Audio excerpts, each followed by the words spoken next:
அஸ்ஸலாமலைக்கும். Hi friends. இன்னைக்கு காலையிலேயே veg biryani செஞ்சு முட்டை வேக வச்சு மசாலா போட்டு லஞ்ச் பேக் பண்ணிட்டேன். வெஜ் பிரியாணில எல்லா காயும் போட்டு செஞ்சா தான் சூப்பரா இருக்கும். காலையிலேயே செய்யணும்னா நைட்டே வெங்காயம், தக்காளி, வெஜிடபிள்ஸ் எல்லாமே கட் பண்ணி வச்சுட்டேன்னா எனக்கு கொஞ்சம் ஈஸியா இருக்கும். பசங்க ஸ்கூல் போன பிறகு வீடெல்லாம் பெருக்கிட்டு அழுக்கு துணியெல்லாம் இருந்தது வாஷிங் மிஷின்ல போட்டுட்டேன். நாளைக்கு துவச்சுக்கலாம்னு. வராண்டா வெளியில எல்லாமே பெருக்கிட்டு வெசல்ஸ் எல்லாமே கழுவி முடிச்சிட்டு ஜோஹர் படிச்சுட்டு ஹஸ்பண்ட் லஞ்சுக்கு வீட்டுக்கு வரும்போது கிரில் சிக்கன் வாங்கிட்டு வந்தாரு. வெஜ் பிரியாணி கூட வச்சு லஞ்ச் சாப்பிட்டு முடிச்சிட்டு என் பொண்ணை ஈவினிங் ஸ்கூல்ல இருந்து கூப்பிட்டு வரும்போதே பானிபூரி வேணும்னு கேட்டா.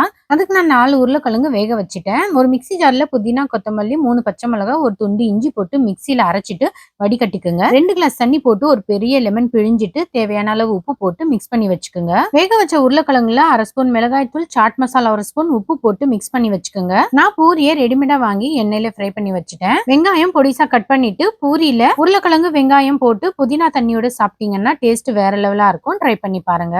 Bye friends.